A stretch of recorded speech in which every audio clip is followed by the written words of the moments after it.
Happy Monday, Solis. Oh my gosh, this is my last episode for a whole week. I'm taking a week off this week, guys. By the time this is in your ears or on your screens, if you watch on YouTube, I am out of office. Wow. Actually, should I put an out of office on? I don't think it warrants an out of office actually on my emails, but this is the week that I scheduled at the end of last year when I realized I had not given myself time off. It's this week. I have not a single reading. I have not a single ceremony to run, and I am not going to record any episode, which basically means you're not going to get your What's the Vibe this week, and you're not going to get your Monday episode next week because of the way that the timings work. But that feels strange, feels quite odd. I mean, then I think my next reading will be not this Wednesday, but the next Wednesday. So it's a good 8, 9, 10 days of no exertion in my business. I'm not going to know myself. I may even take time off the social medias. The social medias? Right. I'm a boomer today. Maybe I'll live as a boomer this week. Who knows? No, I might, I'll see how I feel when it comes to the land of socials, but because I'm not going to be actively creating or sharing or needing to promote or any of those things, I feel like that's what I'm going to do. I'm going to go incognito. Have you guys ever seen those memes? I get targeted them all the time because they're so on point, where it's like, I really want to be a mysterious gal, but I can't stop yapping. Like, that's me. It's like, I really want to be mysterious, but I just want to share everything with you guys. It's like it'd be so cool to be mysterious gal aesthetic, but it's not me at all. But maybe that's what I'm going to be for the next 10 days. Who knows? Watch this space. Uh, yeah, that's me. This last week, where have I been? What have I been doing? Well, actually, I've been on a healing journey that I didn't realize I needed, and I didn't actually realize it would be healing, but it has been in a multitude of ways. So, I have been living with my beautiful friend Cass. If you guys are members of the Heart Space, she is our other facilitator in the space. But Cass and I, let's give some context to our friendship. Oh my God, do you guys want to hear the backstory of me and Cass? She's one of the closest people in my life. She is the Aquarius to my Leo. So we are exact opposite counterparts. Leos and Aquarians are opposites, if you guys didn't know that, and opposites attract.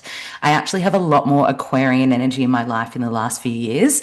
Lots of my good friends in my life have some sort of strong Aquarian placement. And it's because this is the energy that, as a Leo, I need to harmonize more of in my life. Like, if I go to Leo, what I'm actually lacking is the Aquarian qualities of Aquarian energy. They march to the beat of their own drum. They don't give a fuck what people think about them. They're okay with being the odd one out. They're okay with being the weirdo. They're also they're very smart. Aquarians are very smart. Their brain is connected to the cosmos, and the downloads Aquarians get. Like, this is why if you look at pop culture astrology, they'll always liken to an Aquarian like talking to aliens or something. That's the exaggerated, hyperbolic example that is given all the time. Oh, Aquarians, they're like the aliens. No, they just think a lot. And they've got my astrology teacher, Jules Ferrari, Golden Nature on Instagram.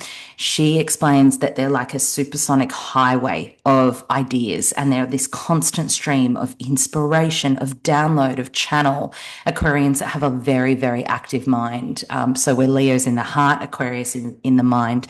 The two counterparts together and this is actually the energy we're stepping into mid-year when we get the Aquarian North Node and Leo South Node, is this harmonizing between the collective and ourselves, and the dismantling of ego, of self, for the almost like connectivity of just love for all. And this is the energy of the revolution. And when I was talking about Moulin Rouge in last week's ep, about the Bohemian Revolution and freedom and beauty and truth and love, it's all very Leo Aquarian energy. Anyway, Cass is the Aquarian to my Leo. So we harmonize each other in a lot of beautiful ways. She's also a generator in human design, where I'm a projector. So we are so different, but we work. And as you guys might know, if you've listened to the show for a long time, or if you followed along with my just personal journey for a long time, when I was without a home, when my home was making me really sick, I moved into Cass's garage. It's since been done up and it's beautiful, and it's literally a home you can live in. But at the time, it wasn't yet.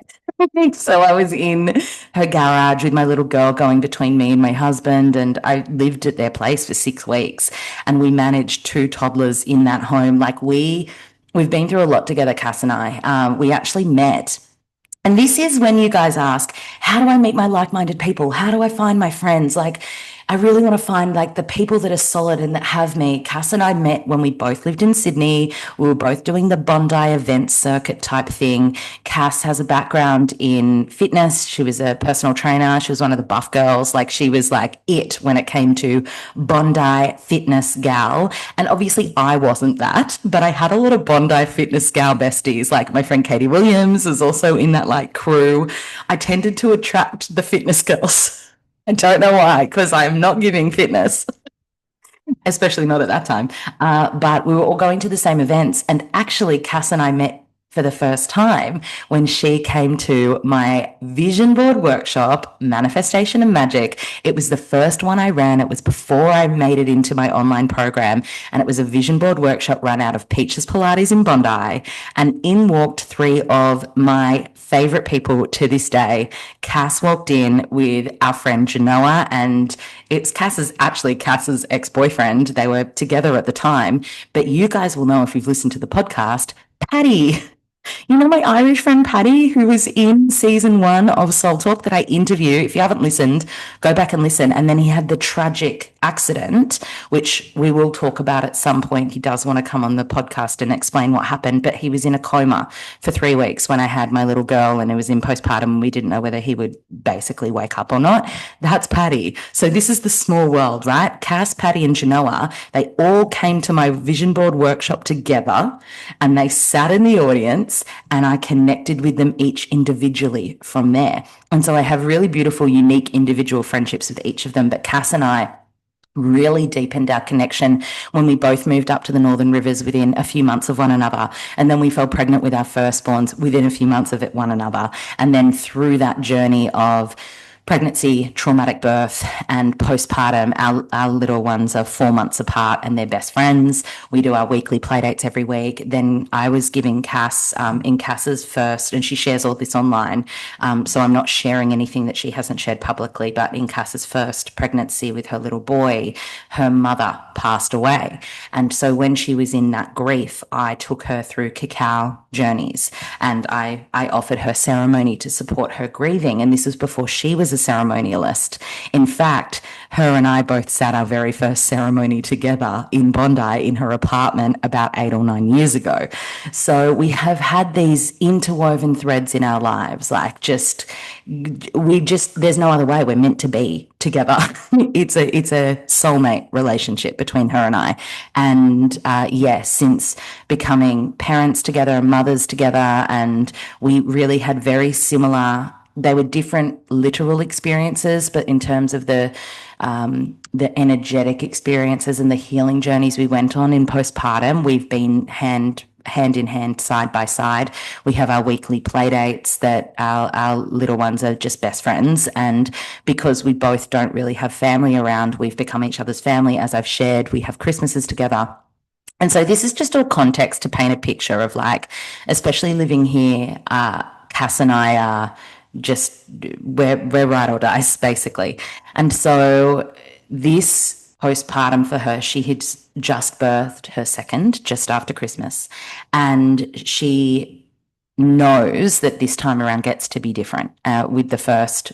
And I think all first time mothers can agree to this, is you kind of don't know what you're getting into, and then you realize you need way more support and help than you've asked for. And I think a big part of the motherhood initiation is becoming okay with asking for help, asking for what you need, and then receiving it as well. It's one thing to admit you need help, it's another thing entirely to let that help in. And so I know this is something that Cass has been doing a lot of work on. I've got to say, I have never seen someone work so hard in their preconception and pregnancy journey as Cass has, in terms of like defying so many odds. Like, she's in her 40s, birthing her second. She can talk about her own experience, but she's just blown my mind and inspired me in so many ways. And so part of what I wanted to do for her was show up for her in the postpartum in the way that we both really needed that first time. And so for this week, I have been her live-in doula. Oh my God, it's been so healing for me. I didn't expect it. I think I went in naively because I genuinely went into this for her. I was like, okay, Cass is going to need me. There were some personal things where she just needs the extra help right now. And it was a no-brainer for me. I cleared my calendar. I went, I am just in full devotion to what you need. And she needed me there. And so from Monday to, it was going to be Monday to Wednesday, but it ended up being Monday to Friday with, I think I had, I don't know, maybe a day in the middle of the week. But I was in that postpartum tender bubble with her. And when I say bubble, it's not the way that society says, oh, enjoy the newborn bubble, enjoy it's not that. If you've heard me talk about it before, I want to kill anyone that says that. I'm not going to kill you. Okay. But don't say that to a new mum. Enjoy the newborn bubble, no, no, no. How are you doing? Is it okay? But that said, it is a bubble. It is a container. It not necessarily one that is enjoy, but it's one that is so sacred and one that is so raw. And to be invited into someone else's, wow, that was just, I didn't realize the gravity of just how I know that time is fragile and I know that time is you're in this portal between worlds. Like life is going on outside, but there's nothing that exists outside. That's how the feeling is. It's like that liminal void space, but times a million because you are in survival in that you've birthed a child and now you are beholden to them because you literally are just in devotion to keeping this child fed and making sure they have everything they need and then healing yourself as best you can. And so this is where you need the holding and the support. And so that was my role for Cass this week was whatever she needed to be fully available to her newborn and herself. And she's navigated a lot this postpartum. Again, not my story to share, so I won't go into detail, but there was a lot of layers. I just needed to make sure everything else moved around her seamlessly. So her little boy, her toddler, was with his grandparents. So it was just Cass, me, and her newborn. And we got into this beautiful rhythm where I was able to just know what she needed. And so making sure she was hydrated, making sure she was having all of the meals that she needed, cooking for her, doing her laundry for her, hanging her clothes out for her, running her errands for her, ensuring there was always someone with her if I was leaving and she needed someone around, updating, we had a blessing way. So the women who were at the blessing way, letting them know what she needed and asking for that help on her behalf, just basically being her spokesperson for an entire week. And my gosh, does every woman need this? Does every mother need this? And I just feel like so few of us receive it. And it was so interesting because in the midway point where she had someone else come and stay that was always planned to, and then I was going to come back the next day. When I left after a couple of days, because time doesn't exist when you're in that zone, like you don't, you're awake in the night. I slept through the nights actually, like don't want to brag, but I got some sleep in. But you just don't know what time it is. It's just this crazy void. Anyway, oh no, now I've lost my train of thought. It'll circle back. When I left her and her baby, I cried my eyes out in the car. I had booked myself some body work because I knew, if you're holding someone, you also need to be held. And this is a big lesson of mine. I have my Chiron in Cancer, the self-nurturing, the self-mothering. And as I was driving to get this body work with Asha, I was in tears around just how, it came from every angle. It was like, how honored I felt to be able to do this work that is so needed for all women and all mothers the world over. How sad I feel for the women and mothers who will never receive that, who have never received that, in all the ways that I was unable to give that to my friends who became mothers before me because I didn't know this is what they needed, because we don't know until we're in it and it's too late. I cried for myself and my first postpartum, and I'll talk about that because my God, were my eyes opened this week to actually how fucked mine was. Like I know I've gone on and on about how fucked it was, but I've never seen behind the scenes of someone else's. And so you can hear logically people being like, it'll be different next time, but you can't actually understand what different is. And so I've had this experience of being in someone else's postpartum, which is so sacred, but also eye-opening for me to go, wait, this is what it can be like. So I was crying for the part of me that didn't have a postpartum. Like I was speaking to someone this morning around how I'm not afraid to birth again. I'm not afraid of pregnancy. I loved pregnancy with all my heart. In fact, one of the things that I was so sad about when I thought I was one and done was that I'd never be pregnant again. Like, and that was someone who never really desired pregnancy growing up. I had a lot of just indifference toward it. And so, yeah, I actually grieved, oh my gosh, I might never be pregnant again. I love it. Birth, I'm very indifferent with whatever brings baby and me safety. So I'm so like, there is no ego attached to birth for me. But what I have felt the most resistance to is such a fear around postpartum, such a fear around, you can hear it, the emotion in my voice, like such, I really, really don't want to go through what I went through again. It fucking terrifies me because as you guys know, it like destroyed me in every way. It was so, so fucked. And witnessing Cass's and being so connected in hers, I've gone, hang on a second.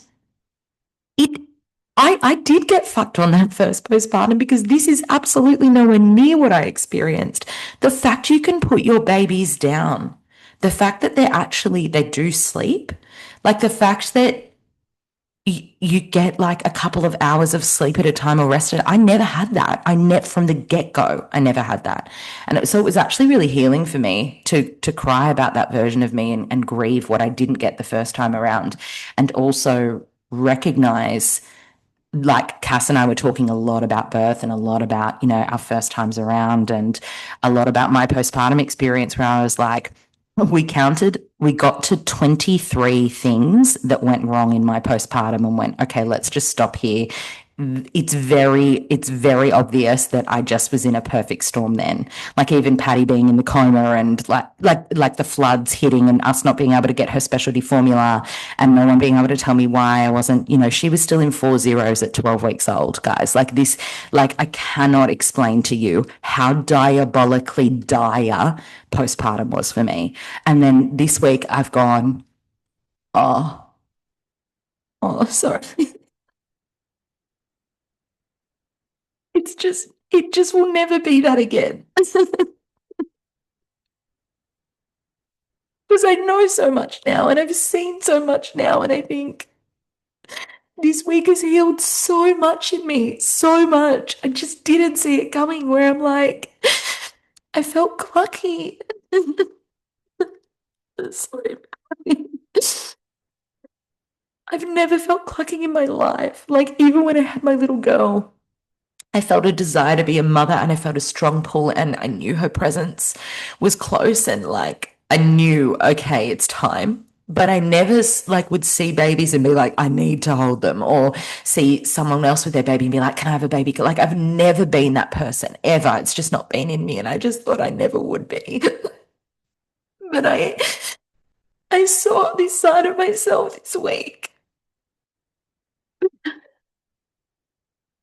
Like anytime Casper left and, if her little boy was like just, I don't know, fussy, I knew what to do. Like, and I wanted to do it. And I just felt that maternal part of me that I don't know, I just thought I'd never get with babies, which has been one of the biggest reasons that I've been so like, absolutely not. I'm one and done.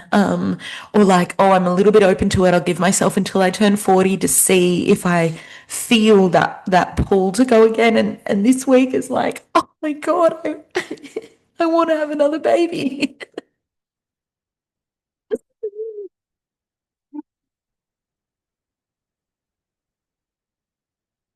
Oh, and this isn't something that has like where I'm like, oh my God, we're going to go make a baby next week. No, it's not that. But it's just that I've come to the realization that I'm not done and I will have another baby one day. It will probably be something that we consider end of this year, next year. But just to know that I've done so much to get to this point, like 4 years of just trusting in each tier of healing.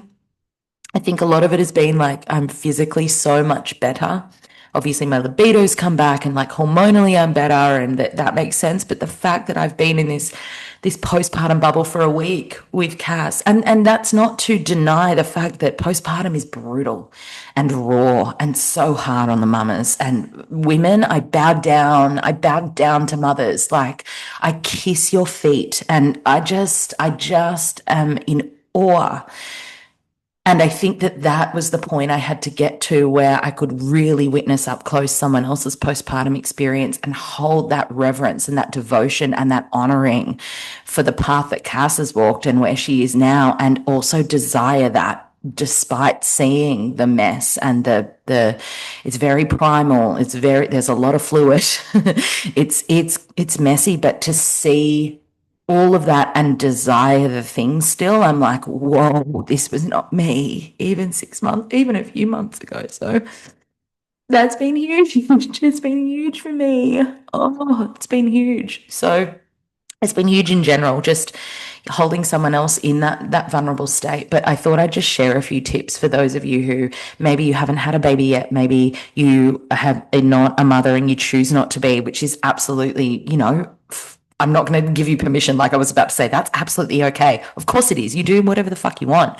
But this is more, I guess, my intention of sharing what I'm going to speak to next year, ways you can hold the mothers in your community, because we hear about the village and there's just new families, and it's actually not just what the new mums need, but it's what their family needs, because if the mother is held, then the family is held, and that includes their partner. Like, I was thinking of Cass's partner and the fact that when he gets back, because he's been away, so I've stepped in a lot for him this week. When he gets back, there's still a lot for him to carry. Like, when I got home, I was exhausted, and I'm like, that can't all be put on the partner of the new mum. It actually can't, because this is where then relationships become tense. And Trent and I, God knows, we experienced that in our first few years postpartum. Trent was carrying the load, not just of a newborn and me, but also me being chronically unwell on top of that. It can't, we need our villages. We need our friends and our families to step in and do the things to lighten the load, so that the family can unite in this really raw and tender time. For the first few months, at least, like the fourth trimester, the families with a new baby need holding, and we're not taught how to do that. And I know I've done a few episodes on grief, and I feel like, and how to hold loved ones through grief. I feel like the grief portal and the postpartum portal are very, very similar in the ways that the holding is needed. And honestly, it needs someone, you need people in your life that take action, because I think the first thing is, a lot of women and mothers do not like to ask for help, do not know how to ask for help, and will feel uncomfortable in receiving help. So this is where you actually need people in, like, to take action. Like, you need to be the action taker, to be like, I'm creating the meal train for you. Who are the people that I can reach out to ask to offer you a meal? What are the kind of aftercare treatments? Do you have a postpartum doula? Can we all chip in for a cleaner? Like, there are so many things that would serve a new mother that she would gladly receive. But I think majority of women that I witness, like, we're not in the game of asking for help or saying that we need it. And then this is when women get postpartum depression, postpartum depletion, relationships sever, because everything ends up being on the partner to carry, because, obviously, who else is going to do the laundry, the cleaning, the looking after the other kids, the getting up and doing the night feeds, whatever the thing is. So this is where, community wise, and this is very Aquarian North Node, this is very Aquarian Leo axis, which I'm just joining the dots. It's so nice that me and Cass are kind of the symbolic representatives of how it can be. This is where we have to just be the village without question. So here are the things to make a postpartum a little bit more supported for a new mum. And this just should be public knowledge, right? Meals. Cook them a meal and drop them a meal that can be frozen, because if they're getting a few meals dropped, you want to be able to make them frozen. If you can't cook and drop a meal, then vouchers. The Good Farm is a great online provider, and there's another one as well. I'll find them and put them in the Solies group. But just, it can be a $50 voucher, guys. It doesn't have to be that extravagant.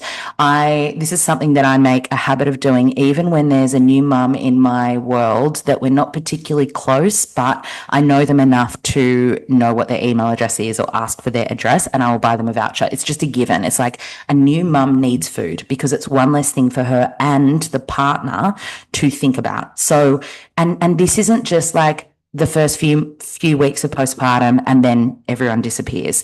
If the meal train can be a consistent thing where there are enough people offering meals for the first couple of months, that's just going to help mum heal, because she needs that fourth trimester to be with her baby, establishing breastfeeding if she is able to, or just dealing with this completely new energy that's been introduced to the family. So we need to lighten their loads. The food is the first thing. If you can't do meals, then groceries. Like, what are the staples that a home needs, and think about those and drop them groceries at their doorsteps. I tell you what, I know in my mind every person that dropped me a meal in my postpartum, even though it was 4 years ago, even though it was a diabolical time and I've blocked out a lot of it. I know who was there for me. I know who offered me a meal. I know who dropped food at my door, because you just don't forget it, because it's so, oh my God, it just holds you so much. As an addition to that, body work. So any kind of at-home massage therapy. When I was with Cass, we have a friend who does at-home massage, and she was massaging Cass's feet while I was able to hold their baby, and she was just able to receive like this touch. That sort of thing means immense, just is so needed for new mums. So at home foot massage, at home shoulder massage, some body work on the bed while they're feeding baby, finding practitioners in your area. Now, Village for Mama, Layla, she's just had her second set of twins. She's actually in postpartum right now and is sharing on her stories her own postpartum journey. I highly recommend you guys follow her for a multitude of reasons. Firstly, to see that, because you see the rawness and the tenderness of what new mums need in that postpartum period. But secondly, she's created a Village for Mama directory where it is all of the practitioners in someone's local area. So people like bodywork practitioners, postpartum doulas, that you can go and then book a session for the new mum in your community to receive. So that is absolutely, like, it's so needed, and it's something that is just a click of a button away. So that's another part, is like organizing some sort of at-home therapy or treatment for them as they're healing. Obviously, you're needing to organize, timings with the mother, but rather than saying, do you want this or what do you need? A new mum doesn't need to hear that. She can't answer questions. It's, I'm booking this with you, which day is best and at what time. It's take the guessing out for them, or the decision making out as well. So when you're looking at food, just to backtrack, you want warming and nourishing foods and broths. You want things that are just going to really support the womb and the uterine wall. And there's a postpartum way of eating. There is I forget the name of the cookbook that I have, but there is a cookbook that I'll put in Soli's as well that's wonderful for postpartum recipes, but also Village for Mama has her own recipe book as well. And these are the kinds of foods that you're thinking of for postpartum. So congees, broths, slow cooked meats and stews. This was one of the things that I realized in my postpartum. When I was pregnant with my little girl, I was pescatarian, and I had been for 17 years. And then in my pregnancy, I had an aversion to seafood. So I was actually vegetarian. And then postpartum, I was vegetarian. And it's just like, oh my God, Holly, I would have been so depleted, because the slow cooked broths and the meats and the stews, they have all the collagen and everything that your body really needs to restore and replenish after pregnancy and birth.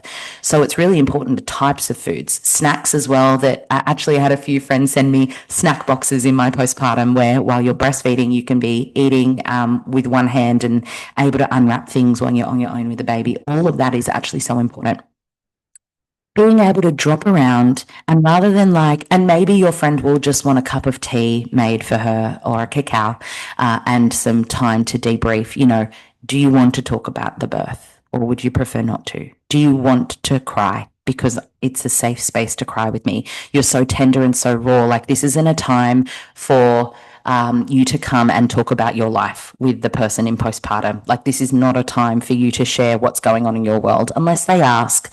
This is a time to talk about them and what they need. What do you want to speak about? What do you want to talk about? Are you ready to talk about the birth? Do you not want to talk about the birth? This is a time where, as they're drinking their tea, and if their baby's asleep, let them nap and you go and do a load of laundry or hang the wet laundry out or just give the kitchen a wipe down. This is also a time not to overstay your welcome. So if you're coming over to drop over food or you're coming over to have a chat, like, keep it to an hour and then say, I'll leave you to it, because it's such a raw and tender time. You don't have the energy to expend and share with people.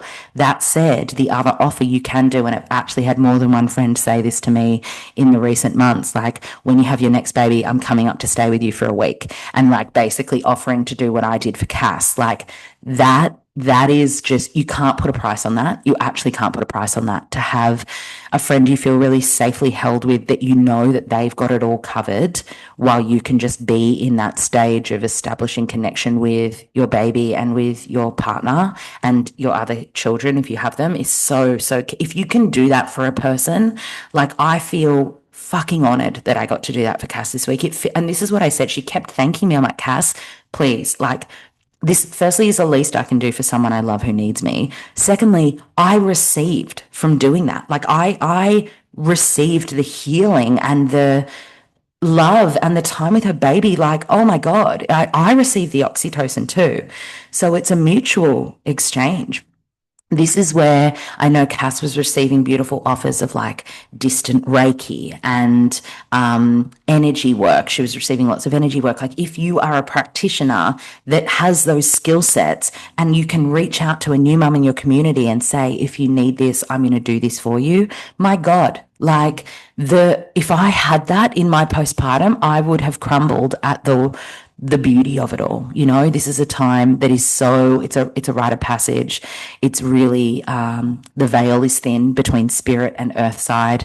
And it's a time to be revered and honored, and to bring that back in our community, and to show up, even if it's not a friend, even if you hear there's a new mum in your community that's had a baby, and you're able to get them a meal, a warm meal, or, you know, just to hold them in your heart and send them love. Like, we got to take these rites of passage back, and to mirror to our children what a sacred time that is, and how important it is, and like allowing community to come together in these ways is really, I just don't see any other way. Otherwise, we're going to continue to have this cycle of burned out, postpartumly, that's not a word, but let's just go with it, postpartumly depressed women, relationships that are struggling at the weight of it all in terms of romantically, and these beautiful babies that need their mum filled to the brim, but she's just struggling to hold on.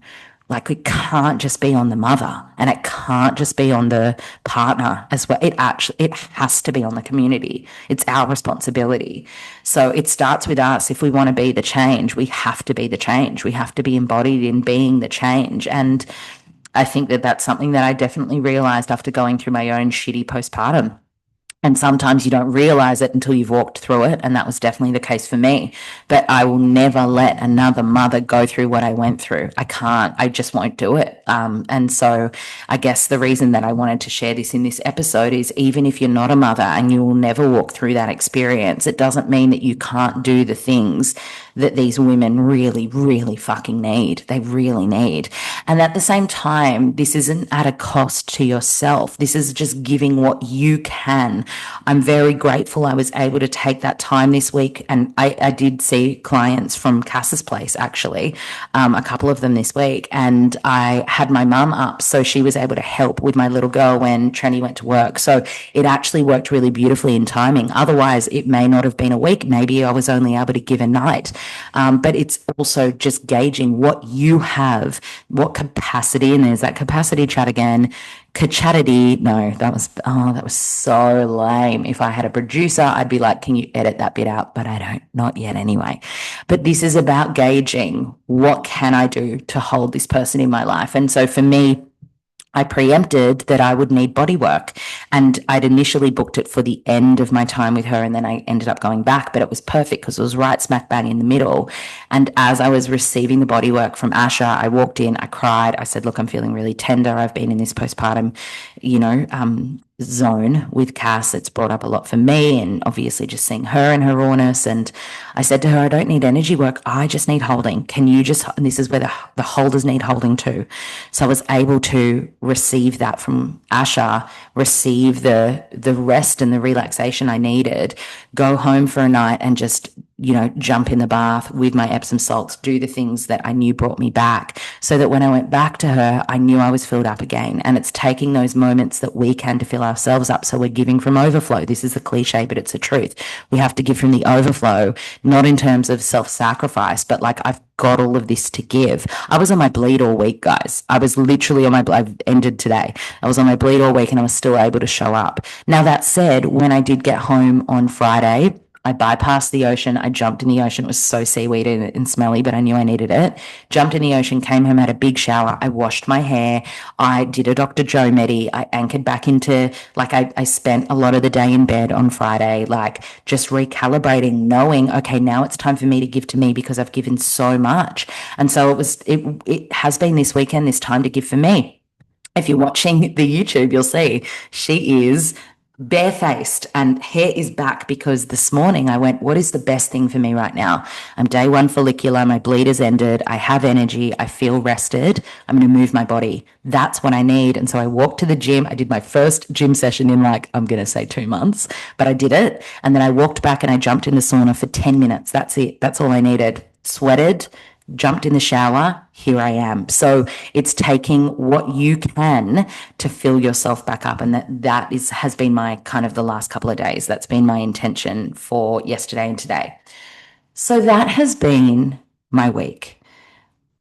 I wanted to share a little extra part of the week, and it's such a curious one for me because a lot of it I just don't want to get into detail about it, but I did think, oh, this will be interesting for you guys, and maybe, sorry, just like refluxing all over the place. Um, Maybe this is something that I will dive into more specific detail with on the subscriber app. Oh, a couple of things actually. So the first thing is, midweek, I had dream visitation from a person in my life who, I wouldn't say they're a friend. They're kind of like a 2 degree of separation. We have hung out in the past, like many a time. And this person, we have a cosmic connection. They don't know it. The reason that I know it is because they visit me in dreams a lot. And so psychically, doing the work I do, I know when when it's a dream or when it's a visitation. And so contextually, this person, anytime they're going through a bad time in their life, I'll end up with dream visitation from them, to the point where I've actually had to do some cord cutting. They have no idea, by the way. As I said, we're not close friends at all. Like, this isn't someone I could talk to about this. They'd probably think I was an insane person. So this has been happening. It's always during Capricorn season as well. Textbook for me every time it's in Capricorn season, because I have the Capricorn stellium, including Neptune and Uranus, in my 7th house. So there's a lot of, it's about karmic connection for me, like past life connection. And I've had this with more than one person in my life, where someone's come into my life and I've gone, oh, you're someone from a past life. And then it feels very one-sided because I'm very aware of what it is. And they're like kind of in oblivion. But this particular dynamic has been backing and forwarding, not even backing and forwarding, just basically active in my dreamscape for 6 years. And it was there was a moment of maybe 3 years ago where every night for months they were visiting me. And it was at a time that this person was in a really hard place in their life. And it got to the point where I actually had to go and do an extreme cord cut because I just couldn't deal with the visitation anymore. And I don't know if you guys remember, in the past I shared about having that violent vomiting episode after a tea ceremony with Zoe and Stevie, and I ended up throwing up in my handbag, and then like I was weeing because it was so much vomit. Like, do you remember that story? Anyway, that was off the back of the cord cut with this person.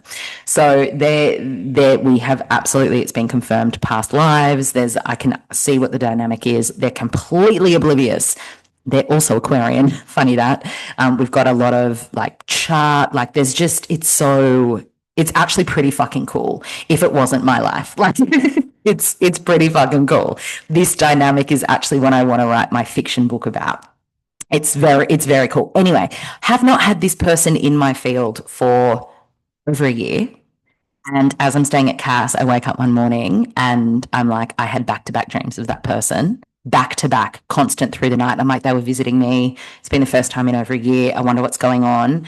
About 4 hours after I shared that with her, we found out that this person is going through something huge in their life, huge.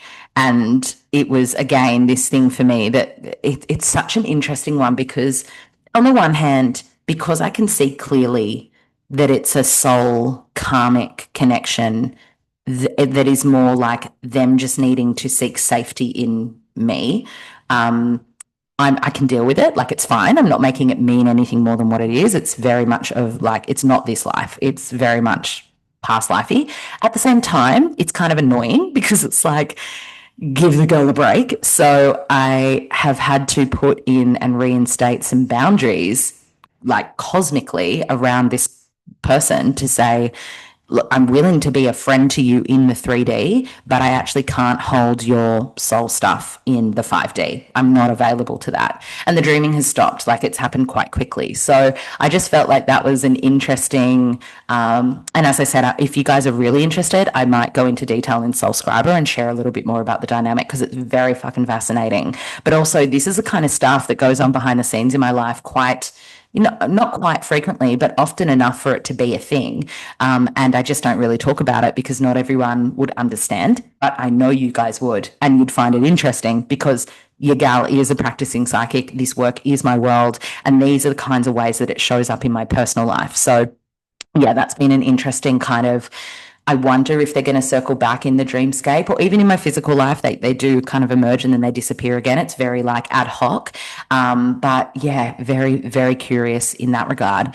And then the other thing is I have a right-hand woman. Oh my God, I'm so excited. I mean, it's not been like signed, sealed, delivered, and she's listening to this, and I'm so excited. So firstly, I want to say to those of you who reached out, and I did get a handful of you saying, oh my gosh, I'd love to learn more about being your VA and like social media stuff. Thank you so much. It was very humbling to receive all of that input from you all. And if I got back to you, I was saying, oh, I just need to wait until I meet with my ops manager on Friday. She just like pops in and out of my business from time to time, to speak out what I actually need. And what I realized when I was speaking out with her is what I actually need isn't a VA. I don't need a VA. What I actually need isn't social media strategy. I don't need that. I actually need a right-hand woman. That this is what Jess was to me. She was so much more than VA ops. She was my right-hand gal. I would send her voxes and be like, hey, I'm thinking of this. What do you reckon? And then we'd talk about logistics and she'd go do the thing and then I'd go and hold the thing. Like, that's what I want. And I was speaking this out with this beautiful gal. And I said to her, obviously, you're not doing this work anymore, but I would love it to be you. And she said, I would love it to be me too. And then we both cried. So I was very excited. I will introduce you all to her at some point, I'm sure. Or maybe not. Maybe she wants to be incognito. Who knows? But as of now, I do have someone working with me directly. It's so exciting. It's just a couple of hours a week. And this is our intention for my brand and my work this year is community growth. It's follower growth. It's listener growth. It's readership growth. It's growth in those regards. Because what I was saying to her is, and I'm just sharing this because I know you guys love the business app. And so this is a little bit of like a segue of that. But what I was saying to her is, it's not for me. I know it's not, I need to create more products to make more sales. Like, I have the product suite. I have the evergreen products. I have the Heartspace membership. I have my readings. I have my 2 books. I have, this podcast. Like, I have it all set up.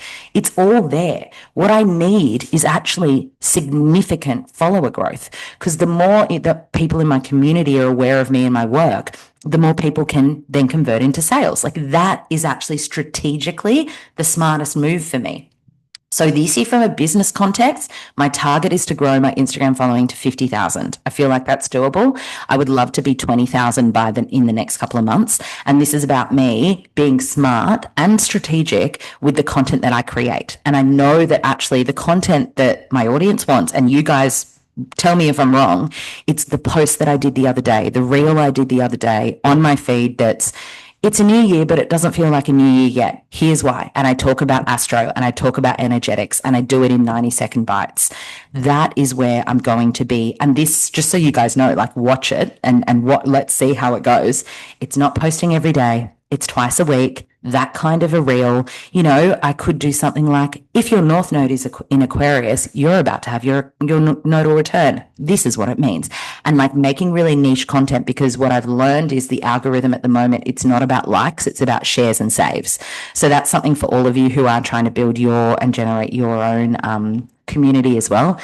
Are you creating content that's going to be shared and saved more than liked? So that is where we're at, is having her on board is going to allow me to just bounce off ideas with her. I want to do this piece of content, or like her holding me to account as well. I definitely need accountability.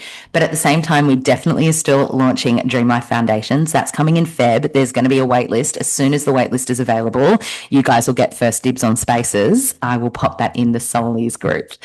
But on that, my little girl has just come home. They've been out at Bunnings. They're going to be elevating her mud kitchen.